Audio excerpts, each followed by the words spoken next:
fréquence protestante.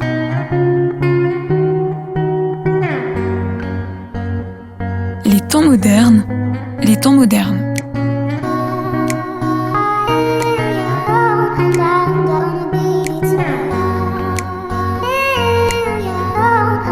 Laurence Roufouillet.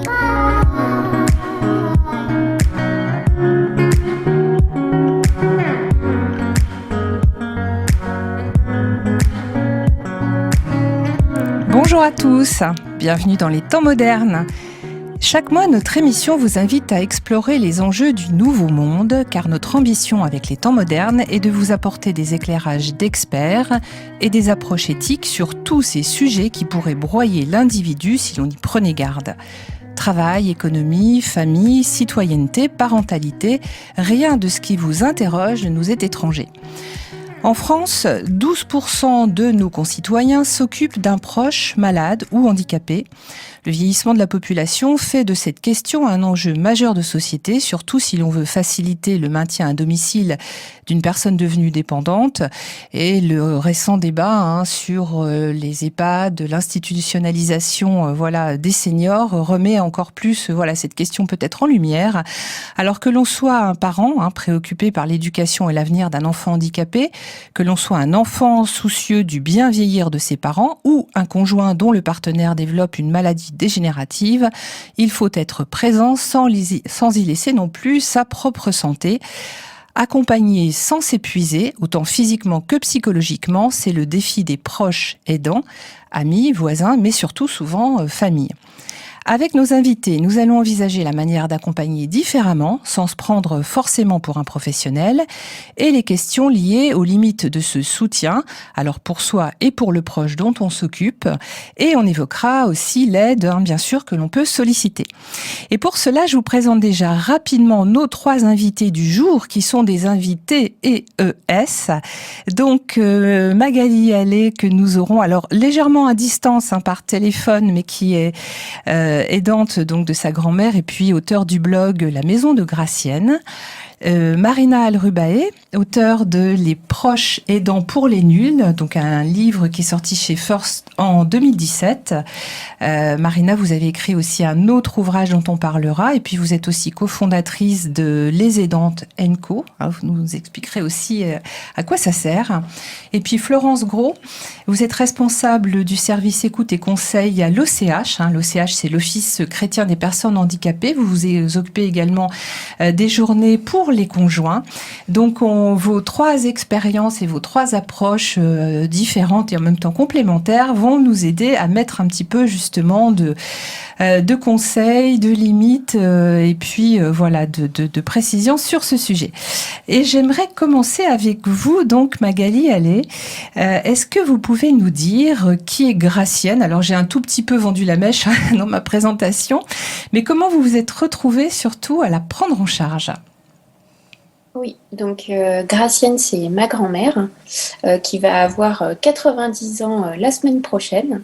Ah, chouette. Et du coup, au décès de ma maman en 2015, qui a été soudain et un choc pour notre famille, on s'est retrouvés à décider en fait de maintenir le projet de départ à la retraite de mes parents pour me rejoindre en Charente.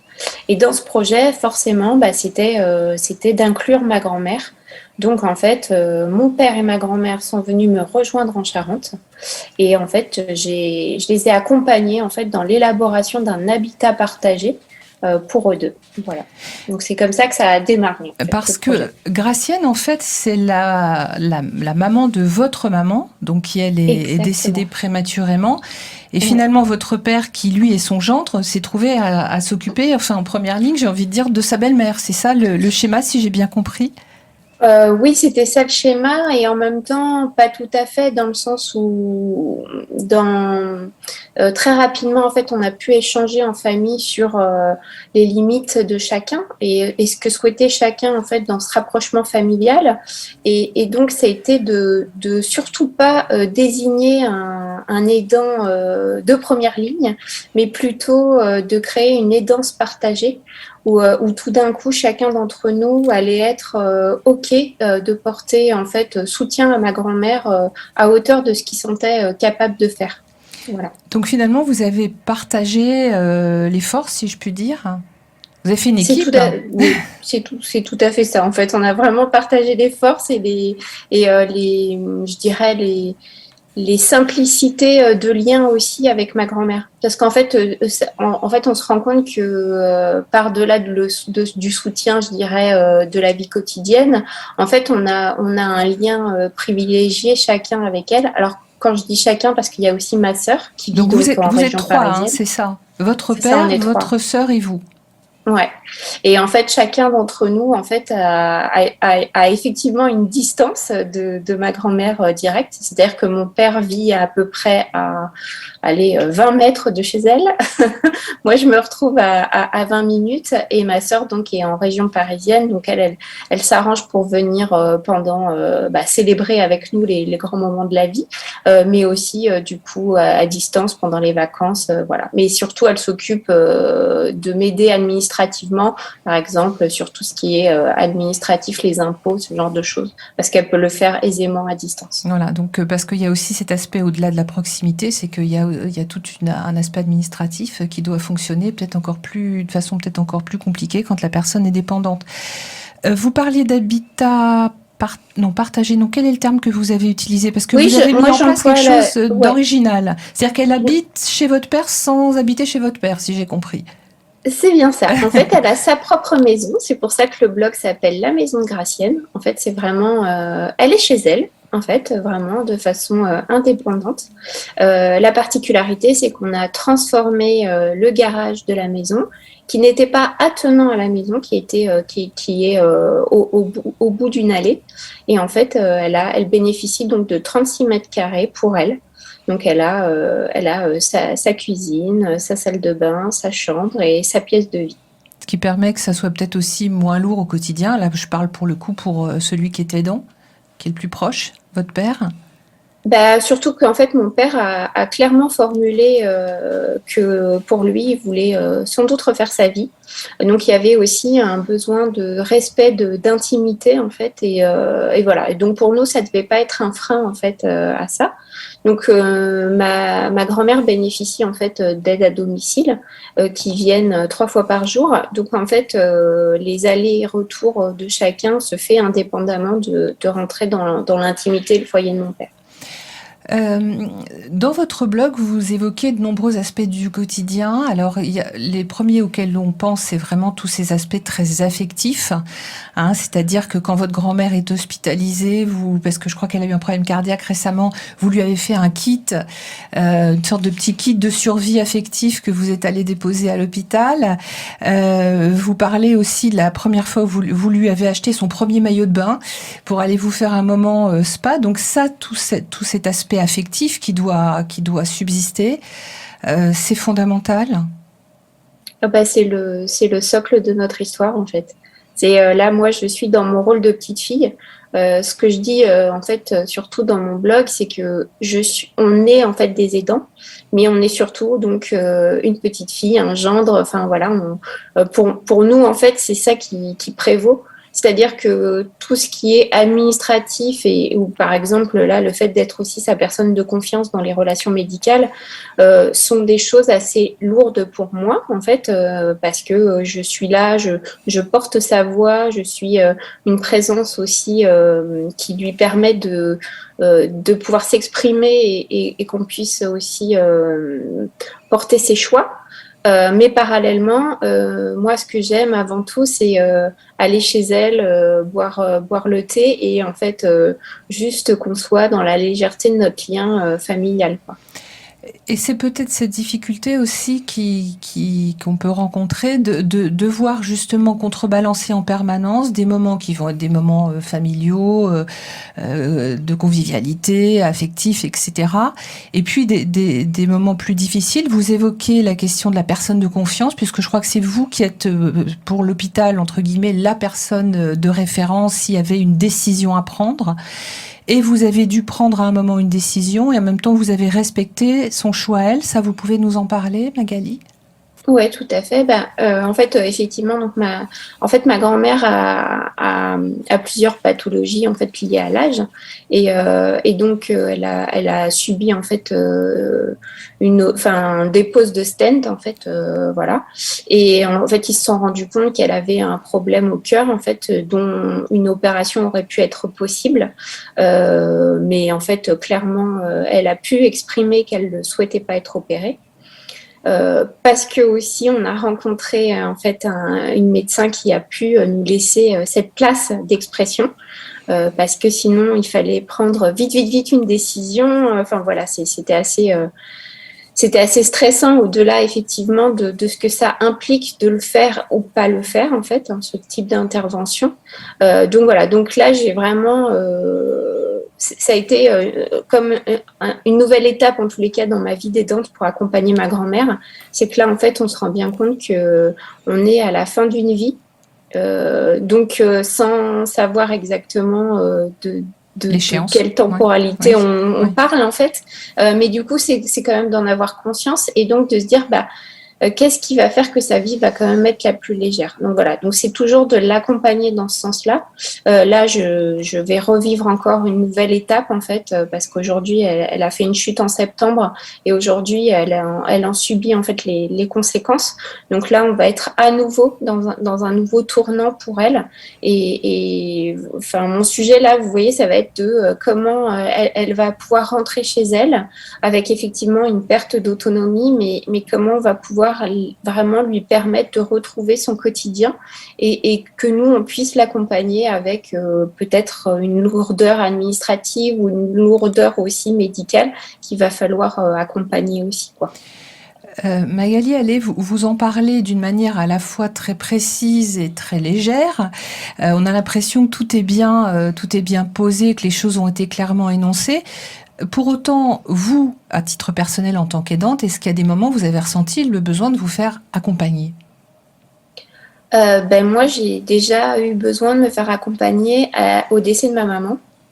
Parce qu'effectivement, sous le coup de l'émotion, en fait, on a donné du sens à ce décès prématuré en se fédérant autour d'un projet. Parce que ça, c'est la vie, parce que voilà, on est une famille, je pense, optimiste et donc on prend les choses à bras-le-corps. Sauf que la réalité était que ce projet sous-entendait d'accepter aussi le deuil en fait et ce travail qu'on avait tous à faire. On l'a tous vraiment vécu différemment et je me suis retrouvée quand même à avoir géré une sorte de cocotte minute où en fait le temps des travaux, mon père et ma grand-mère ont dû vivre sous le même toit. Et avec aussi cette période de deuil à mener. Et donc là, en fait, très ça faisait clairement, beaucoup de choses peut-être. C'était beaucoup trop. Et donc là, moi, j'ai eu besoin déjà de me faire accompagner par une psychologue pour faire le clair sur cette relation que j'étais en train de vivre à nouveau, le déplacement en fait de nos rôles à chacun et comment ce projet en fait je pouvais le porter avec effectivement mes émotions bien identifiées. Voilà, pour pouvoir mettre tout le monde en sécurité. Parce qu'en fait, c'était ça. C'était vraiment une sécurité émotionnelle qu'il fallait trouver. Marina El-Rubaï, je me tourne vers vous. Alors, vous dites que vous êtes aidante depuis l'âge de 6 ans. Vous avez écrit un premier ouvrage, donc j'en ai parlé tout à l'heure, Les proches aidants, donc pour les nuls. Et puis, plus récemment, vous avez publié Il était une voix, qui raconte l'enfance d'une petite fille dans une famille pas comme les autres. Est-ce que vous pouvez nous en parler ? Parce que finalement, ces deux livres, même s'ils sont très différents, ils sont quand même très liés. En fait, j'ai écrit sur l'éviter une voix, une petite fille dans un monde sans bruit, parce que mes parents sont sourds et que je les ai accompagnés depuis l'âge de 6 ans en leur servant d'interprète en langue des signes, c'est-à-dire faire la jonction entre le monde extérieur et leurs besoins propres. Et je leur prêtais ma voix, je leur prêtais mes oreilles, je leur prête toujours mes oreilles et ma voix pour les faire entendre de l'extérieur de manière la plus juste possible. Parce que la surdité, c'est lié aussi surtout à un problème de communication. Et parfois, on arrive à des situations ubuesques, de malentendus, d'incompréhension qui fait qu'on arrive à des situations assez cocasses, voire parfois absurde complètement. Voilà, donc vaut mieux en rire, mais dedans, on peut dire que j'ai pu le quotidien, comme l'explique Magali, je l'ai vécu beaucoup plus jeune, donc là, dès l'âge de 6 ans. Ça paraît incroyable. Et en fait, il y a énormément de jeunes qui sont qui étaient dans mon cas, qui sont dans mon cas.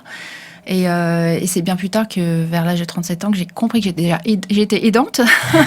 Première révélation. Mis un nom, finalement, sur une situation qui est de fait, qui s'était créée. Oui, tout à fait, parce qu'à la base, je suis une journaliste. J'ai fait des reportages dans le secteur social-médico-social. Et lors d'un reportage, on m'a demandé de faire un reportage sur les aidants. Je dis très bien. Je vais découvrir. Tiens, qu'est-ce que c'est que ça ? Qu'est-ce que c'est que ça ? Et là, je me suis rendu compte, c'est comme une espèce de révélation, je ne sais pas si on peut dire ça comme ça, mais d'entendre toutes ces personnes qui ont des situations très différentes, que ce soit du polyhandicap ou la personne qui accompagne son mari qui a un cancer ou sa maman Alzheimer. En fait, il y a un vécu similaire qui est de vivre son aidance de manière très isolée, de ne pas oser en parler, de garder ça pour soi, de tenir quoi qu'il en coûte, j'y arriverai, je dépasse mes limites et c'est pas grave, moi déjà je suis en bonne santé, soi-disant. Mais on se rend même plus compte qu'on a dépassé l'alerte rouge. Et on s'enferme dedans et on n'ose pas en parler parce que par peur, pour X raisons, et si on veut oser en parler, c'est dire j'ai besoin d'aide, c'est comme un aveu de faiblesse en disant j'ai pas été à la hauteur, j'étais pas capable d'aider. Et on a besoin de moi, c'est tout un sentiment de solitude. En fait, c'est très, très, très prégnant chez beaucoup d'aidants. Et j'ai trouvé ça Est-ce qu'il y a un sentiment d'incompréhension ? Ah oui, d'incompréhension, d'oser dire cette réalité à l'extérieur qui n'est pas forcément compréhensible, parce que ce qu'on ne voit pas, c'est ce qui se passe sous l'iceberg, en fait, la partie immergée de l'iceberg. On voit le côté, déjà, c'est assez difficile au quotidien.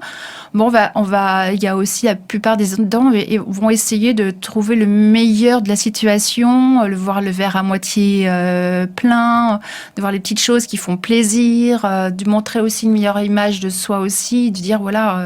Et on endosse. Il y a de belles choses qui se passent, mais on n'explique pas tout ce qui se passe en coulisses, tout ce qui ne se voit pas, tout ce qui ne se vit pas de l'intérieur aussi, par le ressenti, par le sentiment, par ses émotions, dont on parle aussi, Magali. Et peut-être des choix de vie qui vont être orientés dans la mesure où quand on est aidant, il y a des choix qui se font et d'autres qui se font pas. Oui. Je parle pour celui qui aide. Tout à fait. Alors, c'est pas forcément très clair pour la personne qui aide vraiment son proche d'expliquer les choix à l'extérieur parce que certains vont juger ce choix-là. Vont juger, mais pourquoi tu as fait à ta place j'aurais fait ci. C'est toujours des bons conseils à l'extérieur. C'est à ta place j'aurais fait ci, à ta place j'aurais fait ça. Je comprends pas ta réaction. Pourquoi tu avais fait. C'est pas si difficile en fait. Tu pourrais surmonter ça. Je comprends pas ton émotion. Pourquoi tu es si sensible. Pourquoi tout te touche. Ça c'est on se prend ça en pleine figure aussi et parfois on dit mince quand même. Est-ce qu'on voit. Après on n'a plus envie de communiquer parce qu'on se dit en fait ils comprennent pas donc on va pas en rajouter. On va se mettre une sorte de carapace pour tenir. Et on nous prend pour des super-héros. On est juste que des êtres humains qui accompagnent un proche qui a besoin parce que ça se fait, on se pose même pas la question, ça nous tombe dessus. Parce qu'au départ, c'est naturel. Je pense qu'on choisit pas d'être aidant. C'est-à-dire que la situation, elle est comme ça et puis on s'y raccroche. Et puis c'est quand les choses deviennent peut-être plus durables. C'est pas temporaire en fait, ça risque, ça peut l'être de manière très ponctuelle, mais même ça, cette période-là est assez, on peut le vivre assez plus ou moins bien, mais quand c'est sur du long terme, là, je prends en fait l'image d'un coureur qui court dans un stade sans s'arrêter, sans jamais s'arrêter. Et il ne sait plus pourquoi il court, en fait. Il ne reprend jamais son souffle. Et ça peut durer des années. D'accord. Parce qu'un accompagnement, c'est entre 6 à 10 ans, voire plus. Et souvent, on demande aux aidants de tenir. Eux-mêmes ne sont pas conscients qu'ils ont dépassé la limite. Et c'est un moteur dans lequel on ne met pas d'essence, il casse, en fait, à un moment donné. Donc, c'est vrai que la première chose qu'on entend beaucoup dans ce que vous dites, c'est qu'il y a d'abord une fatigue physique. Une fatigue physique, une fatigue, ça peut être une fatigue, ce qu'on constate, le stress, la fatigue, surcharge psychologique. Presque un burn-out exactement. Familial, un burn-out familial, exactement. C'est une surcharge émotionnelle, c'est de plus savoir quelle est la priorité, tout gérer. par exemple, ça peut être... Il y a énormément de prise de recul, mais à force, ça peut s'amenuiser, cette résistance-là Bien au sûr. quotidien. Ouais. Et certains disent, bon, ça, je dors 2-3 heures par nuit, mais ils se rendent même plus compte qu'ils sont au bord de la fatigue, quoi. On reparlera des limites et jusqu'où aller et jusqu'où ne pas aller trop loin peut-être. Florence Gros, j'aimerais bien avoir votre point de vue aussi, puisqu'on a parlé d'une petite fille, on a parlé d'une fille. Vous écoutez, vous recevez notamment des conjoints, mais pas que, puisque vous intervenez dans le cadre de l'OCH, donc l'Office chrétien des personnes handicapées. Vous êtes responsable donc du service écoute et conseil. Vous vous occupez aussi des journées qui sont pour les conjoints, donc qui est encore un autre type d'accompagnement. Est-ce que vous pourriez déjà nous présenter l'OCH rapidement? La Fondation OCH, c'est plusieurs missions. Donc il y a effectivement cette équipe écoute et conseil. Il y a aussi la revue Ombres et Lumières. Il y a un certain nombre de conférences qu'on organise. Il y a ce qu'on appelle aussi nos journées famille, qui en fait, ce sont des journées pour les aidants. Mais depuis toujours, on les a appelées les journées famille, c'est-à-dire qu'on interpelle les personnes sur venez en tant que conjoint, venez en tant qu'enfant d'eux, venez en tant que maman, que papa, que grands-parents. Voilà, toutes ces journées-là. Et puis après, on accompagne aussi pas mal d'associations ou par les legs et les dons qu'on peut recevoir, on les retransmet. Donc il y a aussi toute cette partie-là aussi d'accompagner et d'aider ceux qui sont au plus près des personnes effectivement handicapées ou malades. OCH, c'est toute France confondue, Oui. Et c'est tout handicap confondu, Oui. Pour les personnes concernées et pour les proches. D'accord. C'est un gros rayon. Au départ, c'était surtout une association pour les parents, ou je me trompe, non? Enfin, qu'il y avait des c'est pas enfants. faux. C'est-à-dire voilà, que Marianne ouais. Mathieu, au début, voulait effectivement prendre soin des familles, des parents. Oui. C'est vrai. Mais après, le CH a presque 60 ans, donc l'émission...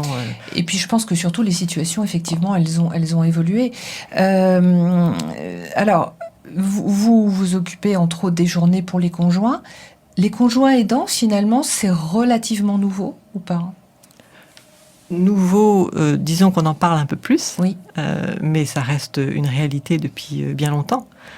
Et c'est vrai que c'est peut-être... On commence à se poser la question de se dire comment on peut rester conjoint, aimant, amant, plus que simplement aidant. C'est vrai que peut-être que c'est des questions qu'on n'osait même pas aborder il y a pas si longtemps que ça. Mais ça reste quand même une réalité depuis bien longtemps, d'accompagner son conjoint qui a une maladie, qui a la maladie d'Alzheimer ou une sclérose en plaques. Les maladies ne sont pas nouvelles. On parlait des parents tout à l'heure. Ce qui est peut-être aussi relativement nouveau, c'est faire de la place aux frères et sœurs. Parce que si on parle du handicap, par exemple, un handicap dans une fratrie, alors les parents vont avoir ce côté souvent très investi, j'ai envie de dire ce qui est normal. Alors avec un curseur qui est toujours un peu difficile entre le sacrificiel, l'abnégation et puis alors le désintérêt, quoique je ne sais pas s'il peut y avoir du désintérêt, mais enfin on a l'impression que voilà, il y a comme ça deux polarités. Mais on sait qu'aujourd'hui, les enfants qui naissent avec un handicap ou qui acquièrent un handicap en cours de vie ont aussi une longévité qui augmente. Et ça devient un jour le problème ou la question des frères et sœurs. Je pense que ça devient la question tout de suite. Oui, rapidement. Voilà, très vite. Pas simplement quand le parent est parti, c'est pour ça que ça se prépare, c'est vrai, mais ça devient une question tout de suite. Ça ne veut pas dire que c'est impossible de grandir avec un frère ou une sœur qui est malade ou handicapé. Mais c'est vrai que ce sont des questions qui se posent très vite. Comment avoir de la place, comment grandir, comment les parents peuvent effectivement se soucier des uns et des autres. Voilà. Après, il y a des collectifs aussi de frères et sœurs qui disent « mais attendez, on est comme tout le monde ». Donc voilà, les réactions sont diverses pour chacun. Mais cette question-là, elle se pose... En tout cas, ce qui est sûr, ça fait des familles singulières. Je crois, en ayant parcouru le site de l'OCH, vous donnez aussi une place aux grands-parents. Absolument. Oui. Alors, qu'est-ce que peuvent apporter les grands-parents, par exemple? Un baume. Ah oui, très bien. D'être présent. Ce qui veut dire que leur place, elle est différente. Ah oui, ils ne sont pas parents, différente, effectivement, ouais. Ils sont grands-parents. Certains disent on a l'impression d'avoir une double peine, parce qu'on souffre pour nos enfants et on souffre pour nos petits-enfants. Donc voilà, il y a à prendre cette particularité. Et puis voilà, c'est comment se faire proche sans être pesant. voilà, sans donner trop de conseils, comme vous disiez. Voilà, être là, proposer son aide. Puis voilà, il faut faire avec cette petite enfant qui est différent, donner la place aux autres éventuellement, et puis faire avec ses enfants. Et parfois, il y a ce conjoint, le conjoint de notre propre enfant qui apporte quelque chose de particulier à la famille. Donc, il faut conjuguer avec cette réalité-là. Mais c'est sûr que les grands-parents aussi ont quelque chose à vivre de singulier. Donc vous comprenez la famille au sens large. Ah oui. Très large. Et à la limite, comme disait Magali tout à l'heure, plus on va investir, impliquer de personnes dans l'entourage, finalement, et plus ça peut fonctionner, parce que chacun va apporter aussi... Ça, c'est sûr. Moi, quand j'entends une maman qui me dit « j'ai invité ma maman à participer à la journée des grands-parents », je trouve ça génial. Ça veut dire que c'est-à-dire qu'on est capable de se parler entre nous et de se dire que peut-être qu'on peut tous apporter quelque chose. L'histoire de Magali est merveilleuse, se dire qu'ils ont réussi à créer une équipe autour de cette grand-mère, c'est génial. Il y a tellement effectivement d'aidants qui sont seuls et qui n'osent pas demander. Et qui pensent qu'ils vont y arriver. Et c'est vrai, c'est un sentiment, on a envie de réussir. Donc du coup, ça fait créer effectivement un sentiment de solitude, d'ailleurs pas simplement un sentiment, mais une réalité de solitude qui est très très grande. Donc plus on sera capable effectivement de créer un réseau, et plus ce sera facile. Enfin, je ne sais pas si... On peut dire facile, peut-être un peu plus léger en tout cas. Plus léger. Alors je vous pose la question à toutes les trois. Hein. Il y a un sujet qui est un peu crucial au cœur de cet accompagnement, c'est justement ce rapport un petit peu à la culpabilité et puis à la pression qu'on peut se mettre. C'est-à-dire en gros, c'est pas de notre faute, mais en même temps c'est à nous de le faire. Et si nous on le fait pas, ça sera difficile que d'autres le fassent aussi bien. Je sais pas si j'exprime bien ma question, mais qui a envie de s'exprimer là-dessus sur la culpabilité? Marina? Elle est très prégnante chez les aidants. Oui. C'est compliqué quand on aide. En fait, il y a le rapport affectif qui joue là-dedans. On se connaît pas déjà comme aidant. En fait, on le disait plus tôt. On est avant tout comme l'a dit Magali, on est la petite fille, on est la femme, on est le mari d'eux. Et à un moment donné, cette relation s'efface au profit de cet apport un petit peu soutien moral, logistique, on fait tout, on est tout on est une espèce de couteau suisse. Donc il y a une culpabilité de n'en jamais faire, je ne m'exprime pas mal, de n'en faire jamais assez en fait. Il faut faire toujours plus. Et quand comme une espèce de tour de vigilance, on guette un petit peu les besoins, on va l'anticiper, etc. Et on ne s'autorise pas à lâcher prise. Donc lâcher prise, c'est dire s'autoriser à prendre du temps pour soi. Et s'autoriser à prendre du temps pour soi, moi je l'ai vécu, j'ai dit je me prends pour une égoïste. Je l'ai vécu avec mes parents, je n'ai pas le droit Mais c'est difficile de dire ça. Hein. Quand vous utilisez le mot égoïste, ça veut dire qu'il y a quand même quelque chose qui est très culpabilisant. Dès le départ, dès le départ. C'est pas dit, mais je l'ai vécu moi personnellement comme ça. Je suis égoïste de passer du temps avec moi-même. Il faut que je suis pas une bonne personne. Voilà, ce que je me suis souvent dit. Et là, c'est qu'un apprentissage, j'ai 44 ans, c'est que maintenant, je dirais que grâce à ce parcours, à ce livre, à ces 2 livres, que je prends la conscience que de tout ce que j'ai, de ce parcours, de tout ce que j'ai apporté, est-ce que j'ai apporté est assez, j'ai apporté ce que j'ai pu. Et prendre du temps pour moi, c'est que maintenant, je le prends. Et prendre du temps pour moi, c'est juste me reposer, lire. Parce qu'il faut aussi, on va en parler, mais il faut aussi récupérer. Parce qu'on parlait de la fatigue. Si on veut être un proche aidant efficace, il faut aussi avoir la possibilité de récupérer soi-même. Et du coup, c'est important de se reconnaître. C'est un terme générique, hein, mais aidant, ça peut résumer certaines situations, sans rentrer dans les détails, et se dire qu'on a le droit, déjà, de s'occuper de soi aussi, tout en accompagnant son proche. C'est pas... il n'y a pas à choisir, en fait. C'est ça, et pas ça ou ça. Et c'est culpabilisant de se dire on doit penser à soi un peu, et c'est culpabilisant aussi de laisser la main, de déléguer, parce qu'on n'ose pas de dire si pour les aides à domicile, on ne sait pas si elles vont bien s'occuper de son proche, est-ce qu'elle sera en sécurité, on ne peut pas donner, en fait, lâcher prise complètement si on ne sent pas que la personne qu'on aide est en sécurité complètement. Donc il y a une question de confiance. Exactement. On va non pas prendre du temps pour nous, mais aussi prendre du temps pour une petite pause de musique, bien évidemment.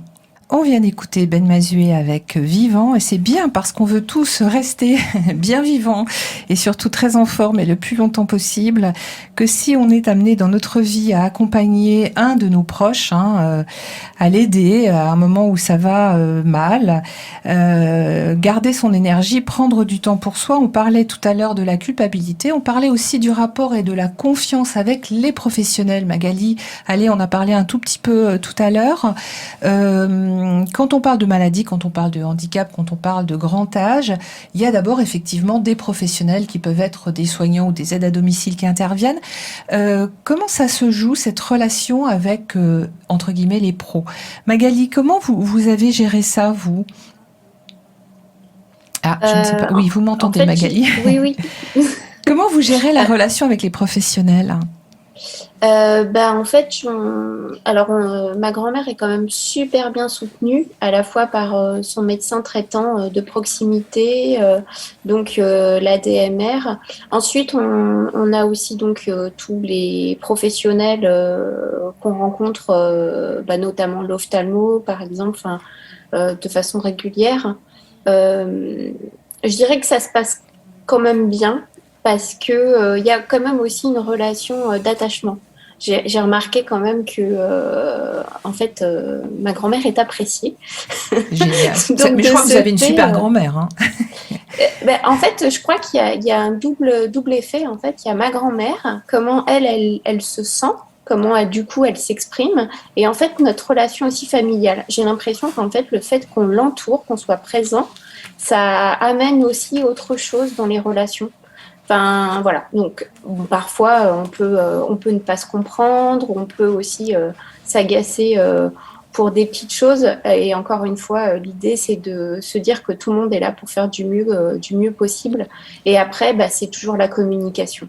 En fait, pour moi, c'est dès qu'il y a quelque chose qui coince, qui gratte, c'est vraiment qu'on puisse en parler, et il y a toujours une explication. Voilà. Donc, il faut pouvoir vraiment se sentir libre d'échanger, quoi. Éclaircir les choses. Florence Gros, à l'OCH, vous êtes essentiellement des professionnels, donc que ce soit pour l'écoute ou les encadrants, j'imagine, sur vos différents événements, les journées, etc. La relation entre les professionnels et les familles, c'est quelque chose qui peut être parfois difficile. Alors, dans mon équipe en tout cas, oui. Nous sommes des écoutants. Nous ne sommes pas justement des psychologues, psychothérapeutes, psychanalystes. Et c'est vraiment cette idée justement de pouvoir partager. Oui. Et dans les journées familles qu'on organise, on met toujours autour de la table des personnes de l'OCH qui ont peut-être un peu plus de temps que les aidants, avec les aidants pour construire ensemble les journées. Donc il n'y a pas de rapport sachant et puis les autres. Il y a vraiment cette idée de construire ensemble. En revanche, au service écoute et conseil, j'entends beaucoup d'aidants qui peuvent se trouver difficiles les rapports entre professionnels et eux-mêmes. Après, on n'appelle pas l'OCH pour dire que tout va bien. Donc je relativise. Oui, j'imagine que ça peut se passer bien sûr aussi. Mais c'est souvent un lieu de tension de travailler avec les professionnels, parce que il y a effectivement cette idée de toujours recevoir des conseils, et puis surtout ce manque de reconnaissance. Moi, j'entends des mamans qui me disent mais c'est quand même moi qui suis au plus près de mon enfant, et on me demande jamais mon avis. On me dit comment il faut que je fasse. Ou cette conjointe qui me disait mon mari est malade psychique, c'est moi qui gère son traitement, c'est moi qui vais à l'hôpital, c'est moi. Et quand je vais le voir, la seule chose qu'on est capable de faire, c'est me donner son sac à linge-sale, et je repars avec son sac à linge-sale. Oui, parce que les proches ont une connaissance. Ils ont un savoir. Ils ont un savoir de la personne handicapée ou dépendante. Et ça, on a l'impression que les professionnels n'en tiennent pas forcément compte. Pas forcément. Oui. Alors, pas tous. C'est pour ça. Je veux pas dire que tous les professionnels sont pas à la hauteur de cet échange possible. Mais pas tous, c'est vrai. Moi, je me souviens d'un papa, d'une jeune femme qui disait, mais je me sens humiliée. Ouais. Moi, en tant que fille d'eux, je me sens humiliée quand on met des couches à mon papa. Avec cette idée, mais parce que par facilité, on préfère effectivement lui mettre des couches plutôt que de l'emmener régulièrement aux toilettes. Donc il y a aussi cette difficulté de communication dont parle bien Magali. Ça ne veut pas dire que c'est impossible, mais ce qui est vrai aussi, c'est que on est dans une baisse vocation de Bien sûr, tous ces professionnels, parce qu'ils sont eux-mêmes mal reconnus, mal aidés, mal accompagnés, et que du coup, dans les institutions d'une façon générale, on manque de Oui, professionnels. il y a un taux d'encadrement qui est compliqué, alors qu'il y aurait de plus en plus de besoins. Avec un turnover Manifestement, énorme, ouais. avec voilà. Donc effectivement, moi je vois des professionnels qui me disent mais voilà, je fais tellement de choses, je peux même plus en tant qu'éducateur, je peux même plus faire mon rôle effectivement d'éducateur qui est là pour aider la personne à être autonome. Je ne fais que les gestes de la vie quotidienne. Point. Donc il y a vraiment aussi un souci autour de cette question des professionnels en manque. Donc votre service est un service d'écoute et de conseil, mais aussi d'écoute. Pouvoir Beaucoup, être surtout. écouté, entendu, c'est important d'arriver à pouvoir déposer sa parole, justement, quand on ressent cet isolement, à pouvoir en parler à quelqu'un avec une oreille bienveillante. Ah bah ça j'en suis sûre que c'est important effectivement. Alors je vois tout ce que j'entends, je vois tout ce que j'entends, c'est sûr que c'est important de pouvoir effectivement être à l'écoute. Et c'est le premier service effectivement qu'on peut avoir auprès des aidants, c'est de les écouter pour comprendre comment ils fonctionnent. Parce que les aider très bien, mais il faut voir de quoi ils ont besoin. Et c'est différent pour chacun. Donc vraiment prendre vraiment ce temps d'écoute pour saisir au fond de quoi il a besoin. C'est important. C'est pas pareil de répondre à une maman qui va me dire moi ce dont j'ai besoin c'est en fait de lire des témoignages, c'est ça qui m'aide, est-ce que vous avez une bibliographie et de répondre à un conjoint qui me dit voilà j'ai vraiment un coup de mou, un coup de panne, j'ai besoin que vous me donniez un coup de joie de vivre. Je vais pas répondre de la même manière. Donc de tirer sur la ficelle, de saisir effectivement les besoins des aidants et me semble primordial. Donc auprès de votre association, on peut trouver cette écoute, on peut trouver des conseils. Vous réorientez quelquefois vers des professionnels ou d'autres structures ? Bien sûr. Ouais. Si on me demande où est-ce que je pourrais aller avec mon époux, avec ma fille, où est-ce que pourrait aller ma fille en vacances ou pour que je puisse me reposer, le CH ne gérant pas effectivement de lieu de vacances, on va pouvoir mettre en lien et s'informer. Et puis faire avec ce qui est possible dans le département où est la personne, parce qu'il y a des déserts géographiques quand même aussi. J'aimerais qu'on parle des limites, puisqu'on a commencé à l'évoquer. Marina disait « je suis égoïste », mais je ne suis pas tout à fait sûre que ce soit égoïste de mettre des limites. À quel moment on doit avoir une petite diode rouge qui s'allume dans sa tête ? Ou peut-être... comment on fait pour anticiper là-dessus et pour pas arriver à... Alors, je pense aux conjoints notamment, parce que les conjoints, par définition, ils ont le même âge que les personnes qu'ils accompagnent. Donc, ils peuvent être aussi atteints, eux, par des problèmes de santé. Comment on fait pour poser des limites ? Quels sont, alors, soit les trucs que vous avez trouvés, soit ce que vous conseillez à l'ECH ? Qui a envie de commencer sur cette question des limites ? Pour connaître ses limites, peut-être qu'il faut écouter son entourage. Oui. Je vois par exemple dans la journée des conjoints, beaucoup disent c'est ma fille qui m'a proposé de venir. Il paraît que je suis fatiguée. Peut-être son médecin généraliste aussi, comme on travaille aussi avec son médecin généraliste pour faire un petit point de temps en temps. Mais écoutez ses amis, alors qui sont pas toujours de bons conseils, mais quand on vous dit tu as l'air tellement fatiguée, tiens, peut-être qu'effectivement il faut que je fasse quelque chose. Le regard extérieur, alors s'il est bienveillant. Savoir bien s'entourer pour avoir les bonnes personnes qui vont vous dire attention à toi. Magali, comment vous mettez les limites, vous ? À partir de quel moment vous tirez la sonnette d'alarme ? Alors, c'est des fois difficile. En fait, c'est quand... alors, aujourd'hui, je sais reconnaître mes émotions. Donc ça, c'était quand même un grand chantier. Donc, je rejoins effectivement la notion d'écoute. Déjà, de pouvoir être, par exemple, dans des groupes de parole. Moi, je sais que ça m'a quand même aidé à comprendre les mécanismes, en fait, que je vivais, mais qui était du coup le même que vivaient des personnes dans des situations différentes de la mienne. Et là, à ce moment-là, après, effectivement, c'est une écoute fine de qu'est-ce qui se passe dans mon corps et tout d'un coup, qu'est-ce que ça veut dire ? Là, par exemple, cas concret, j'ai vécu une journée assez stressante vendredi. Samedi, parce que je suis allée voir ma grand-mère et que j'avais quelque chose de difficile à pouvoir lui communiquer. J'ai fait front vendredi, samedi. Et puis, hier, je n'ai pas pu me lever de mon canapé. J'étais épuisée. Et je me suis dit, mais qu'est-ce qui se passe ? Pourquoi je ne peux pas me lever de mon canapé ? Il fait une journée magnifique dehors, je pourrais en fait faire plein de choses. Et en fait, je me suis dit, non, je pense que effectivement, émotionnellement, la journée, les 2 jours que je viens de passer étaient trop lourdes pour moi. Et là, donc, en fait, je vais me reposer pour pouvoir assurer la semaine qui vient. Voilà. Alors ça, c'est quand on ne cohabite pas avec la personne qu'on aide. Pour d'autres personnes, c'est plus difficile. Je voudrais qu'on parle un tout petit peu de ce qu'on appelle les séjours de répit. C'est-à-dire des moments où on peut soi-même aller s'évader. Est-ce que vous avez des exemples? Il y a des structures, des villages dédiés qu'on appelle villages répit famille. Ouais. En Grand Touraine, par exemple, qui permettent de partir en vacances avec son proche. Et sur place, il y a des équipes dédiées. En fait, on va recueillir quand même en amont les besoins de la famille, du proche comme de l'aidant ou des aidants.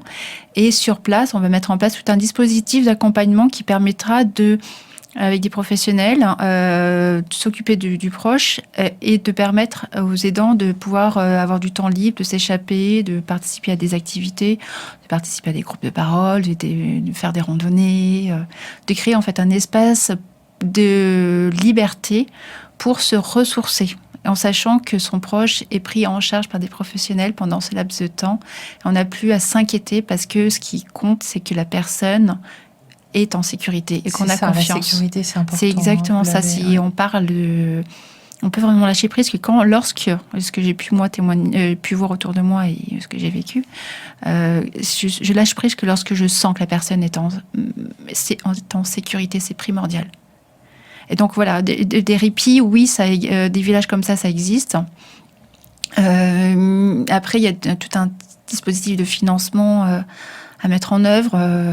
Oui, parce qu'il y a des prises en charge, j'imagine. Il y a des prises en charge, mais c'est pour les aidants qui s'occupent de proches âgés, qui ont la passe, c'est à hauteur de 500 € par an, qui est très peu en fait. Ouais. Pas très loin. Non, pas très loin. Ça reste nécessaire et en même temps difficile d'accès. Donc, certaines familles refusent de se prendre ce répit-là parce que déjà, il faut mettre... il y a une préparation administrative. C'est chronophage. Autant me charger moi-même de mon proche et j'ai pas envie de m'en charger, en fait, de me surcharger encore. Mais quand même, il y a des initiatives qui naissent en ce moment et qui permettent de prendre en compte les aidants et les aidés à un moindre coût. Je sais plus, j'ai plus en tête en fait une initiative intéressante, faudrait que je la retrouve. Mais on la mettra sur la page Facebook. D'accord. Et ce qui compte, c'est que à défaut de d'attendre ces moments de répit, ces plages de vacances, on peut tout à fait s'accorder du répit au quotidien. C'est dans quel moment de la journée je peux m'accorder au moins 10 minutes, 15 minutes. Donc ça, c'est possible. C'est souhaitable. C'est souhaitable. Ouais. Vraiment pour durer tout simplement. De se consacrer du temps où est-ce que je pourrais souffler, respirer, lire, sentir, prendre du café, sortir de la pièce, me poser, quand j'ai une activité artistique que je pourrais faire à l'extérieur, avoir un contact social avec mes amis. Ça, c'est important. C'est une forme de répit qui peut être accessible là maintenant tout de suite, à défaut de mettre en place un répit qui peut être programmé. Il y a une autre initiative, c'est les Bobos à la ferme, où je trouve qu'ils ont un super projet. Comment vous appelez ça ? Les Bobos à la ferme. D'accord. C'est Andrea avec sa petite fille, son mari, sont partis de l'Île-de-France pour aller aux Hauts-de-France pour créer un gîte de répit dédié aux familles.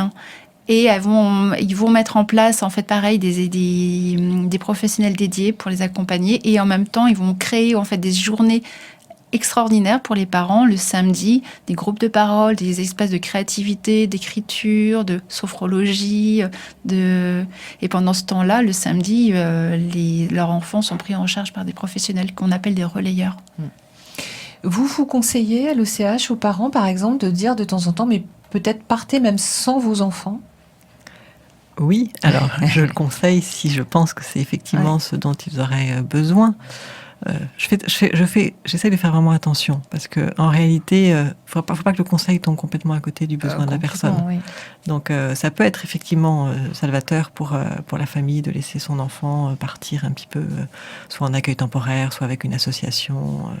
Par exemple, j'ai fait partie d'une association qui s'appelle À Bras Ouverts. On partait comme ça le week-end ou en vacances avec des jeunes qui ont un handicap, quel que soit leur handicap. Et je me souviens très bien, il y a des familles qui me disaient mais qu'est-ce que je vais faire de ce temps-là? Parce qu'elles n'ont plus l'habitude. Elles n'ont plus l'habitude. Qu'est-ce que je vais faire, Florence, de ce temps-là? Parce que je vais laisser mon enfant et qui redécouvre la possibilité de faire d'autres choses. Donc ça peut être effectivement une bonne formule de pouvoir effectivement de temps en temps s'évader. Mais comme disait Marina, ça peut être aussi déjà... En fait, il y a deux registres à tenir. Il y a le temps long et le temps court. Et dans ce temps long, c'est vrai que c'est de prendre des habitudes, effectivement, de prendre soin de soi. C'est vraiment, je pense, important.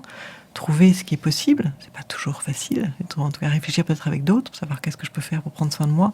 Et puis, parce que on sait bien que dans le temps court, il va y avoir toutes ces grains de sable qui vont se rajouter, qui vont faire qu'il va réagir très très vite. Donc, ça vaut le coup effectivement de prendre soin pour pouvoir aller au plus rapide quand effectivement on a des gros soucis. Marina, vous avez créé une société qui s'appelle Les Aidantes. Je ne dis pas de bêtises. Parce qu'il y a un aspect dont on n'a pas encore parlé, c'est la répercussion pour ceux qui aident de ce temps d'accompagnement, y compris par exemple sur leur activité professionnelle, j'ai envie de dire même sur leur carrière. On sait qu'il y a des parents, par exemple, des mères notamment, qui arrêtent de travailler. C'est pas sans conséquence sur leur avenir. Et puis on voit maintenant qu'il y a aussi un impact sur la retraite des femmes, par exemple. Donc c'est quelque chose qui, y compris économiquement, a une résonance. Quand on aide un proche, ce qui veut dire qu'on peut être amené de temps en temps à prendre du temps de manière un peu comme ça imprévue. Est-ce que vous conseillez, Marina, de le dire à son employeur ? En fait, les Aidantes & Co est né d'un constat que j'ai. En fait, c'est une société de conseil, en fait, cabinet de RH qui permet d'aider les entreprises à mieux accompagner leurs salariés qui sont dans cette relation d'aide pour favoriser la qualité de vie au travail, c'est-à-dire à concilier vie pro et perso. Parce qu'on se rend compte, et moi, de manière personnelle, j'ai pu exprimer, moi, le fait que j'ai aidé ma mère à un temps particulier en 2019. Alors, je venais de prendre un travail à temps plein.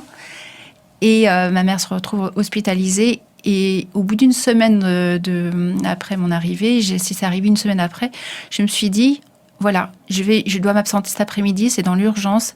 Et je sais, et je sens que mon responsable va me dire, en fait, elle n'est pas fiable.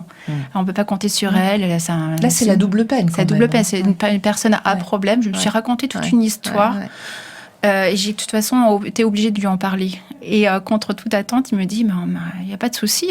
Il n'y a vraiment pas de souci, d'autant plus que lui, il avait accompagné son beau-frère qui, lui, qui est en situation de handicap, donc il comprenait complètement. Et donc, j'aurais pu ne pas tomber sur une personne bienveillante comme lui, je dirais respectueuse et compréhensive, je dirais ça plutôt comme ça. Et il me dit, voilà, du moment que le travail est fait, je t'accorde tous les congés et les RTT que tu veux sans te justifier. Tu peux arriver un peu plus tard dans la matinée, partir plus tard, du moment que le travail est fait. Donc, il y avait cette confiance. Et j'ai pu... Quel soulagement. Quel soulagement. Et j'ai pu... voilà, ça m'a soulagée d'être déjà entendue, écoutée, dont l'écoute est très important. Et de dire, voilà, sans empiéter sur la vie personnelle, parce qu'on sépare bien la vie pro et perso. En France, c'est très culturel. On sait très bien, tout à fait, quand on a des problèmes personnels, ça empiète sur la vie professionnelle.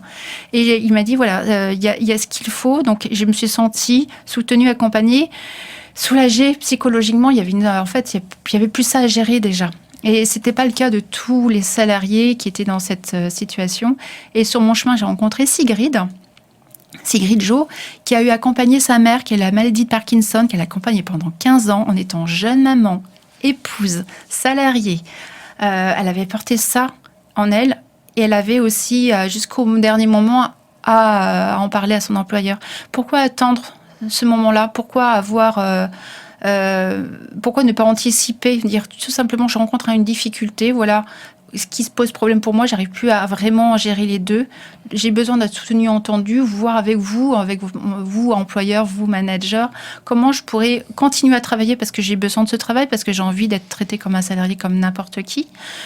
Qu'est-ce qu'on pourrait trouver ensemble comme solution pour pallier cette difficulté qui peut être un peu peut-être passagère ou qui peut durer, et trouver des ressources, des solutions qui sont là disponibles et qui pourraient m'aider, moi, à continuer à travailler parce que je me sens investie dans mon travail, j'en ai besoin. Et cet aspect-là, en fait, est peu pris en considération par les entreprises parce que pour un tiers d'entre elles ne sont pas au courant qu'elles ont des aidants. Oui, alors que quand on dit 12% de la population, ça veut dire une personne sur 8, c'est énorme. Alors, dans c'est une entreprise, 20% de la population. Ah oui, 20%. Une sur 5. C'est 1 sur 5 maintenant et 1 sur 4 en 2030. Et ce chiffre va augmenter. Bien sûr. On ne peut plus jouer On peut pas nier cette réalité-là. Donc, le but, c'est d'ouvrir, en fait, de poser déjà des bases de la communication entre l'entreprise et le salarié, de donner des signaux pour que le salarié, de la part de l'entreprise, pour que le salarié ose en parler, pour pas qu'il se sente, lui, pareil, stigmatisé, dire qu'est-ce qu'on va penser de moi, je suis pas à la hauteur, etc. L'entreprise dit, voilà ce qu'on peut vous apporter. Nous sommes facilitateurs pour que vous travailliez dans les bonnes conditions et continuez à travailler dans les bonnes conditions. C'est ce dialogue déjà qui est le premier socle important à mettre en place. Et après, on met en place des solutions et aussi on va former des managers sur la posture.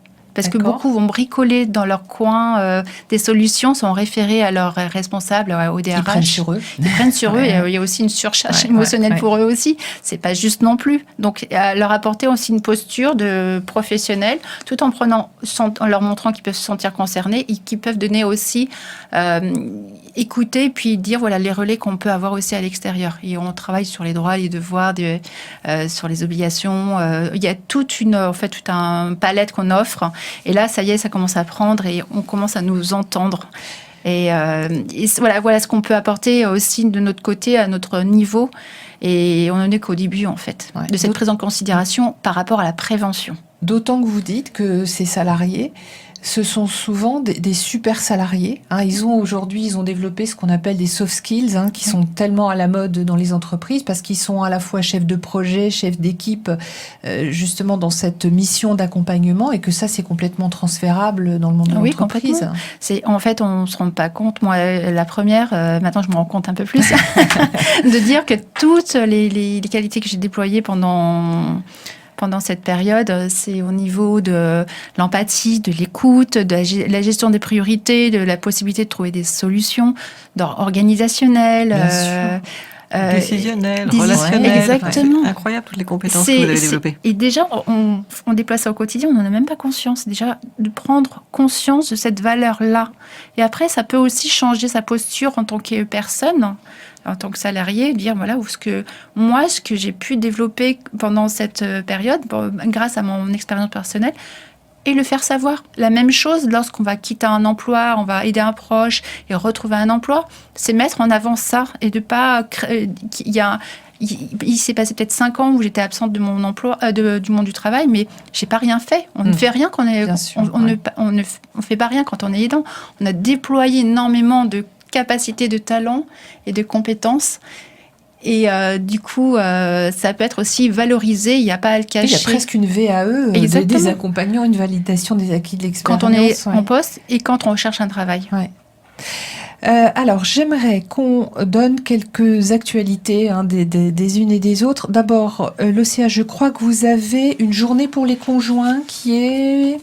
Alors, à venir, il va y avoir l'après-midi pour les jeunes de 8 à 15 ans qui grandissent avec un père ou une mère malade ou handicapé. D'accord. Ça sera le samedi 2 avril.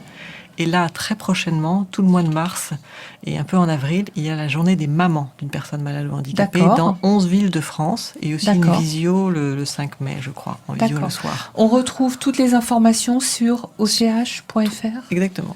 Je ne dis pas de bêtises, och.fr. Si vous n'avez pas le temps de le noter, vous pourrez le réécouter, mais surtout vous pourrez le trouver aussi sur la page Facebook de l'émission.